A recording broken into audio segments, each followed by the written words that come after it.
What's up YouTube, this is LDS Reliance. We're going to continue the Adventures in Covered Porch Building series with part 2 now. Remember, this is a learning video. I'm not a construction professional, so keep that in mind as you watch. One thing that you may want to try doing before you pound these ground masters in is use a garden hose and pre-soak the area for a couple hours beforehand. That way it'll loosen up the soil and make it a lot easier when you're pounding this in. You definitely will need a sledgehammer though, that's for sure. Okay, the hose has been soaking this spot for a couple hours now, so it's time to pound this last ground master in.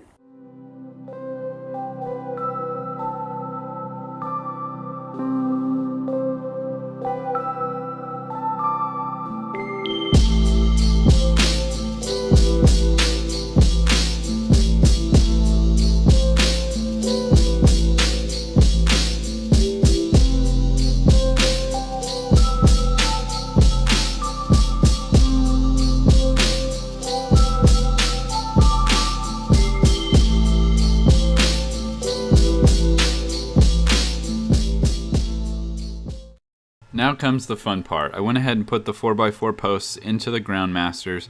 Now I have to make sure that I can get them level and plumb. Now due to my inexperience, this required an endless amount of adjustments and checking and rechecking and measuring and so on.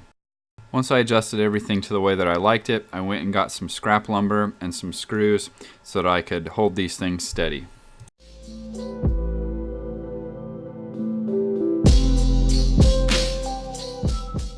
Once I was confident that the 4x4s wouldn't move, I could start taking measurements for the other boards.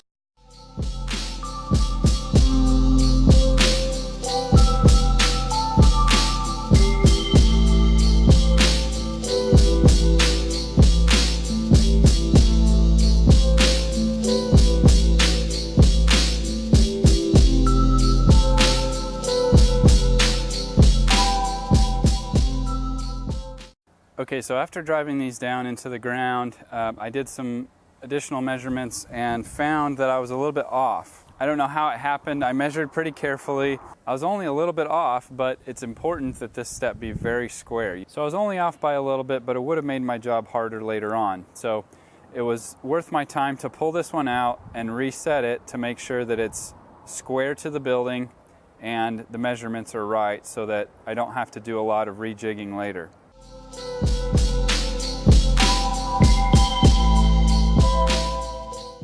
Okay, so again, this is why I do these videos, to kind of show people who are new to DIY stuff that how many things you have to run into.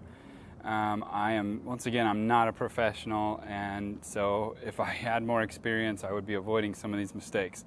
Anyway, I got done getting them all set up the way that I wanted to and realized that this one was about 4 inches lower than this one. So I had to take this one back out, hammer down the ground master a couple more inches down, and then I pulled this one up a little bit just because my ground slopes in the backyard. So anyway, hopefully by me bringing this kind of stuff up, it will give you guys ideas so you can avoid making mistakes like this in your own build. One of the things that I've found as I've been mocking up these boards here and putting on these hangers is that my shed was not level.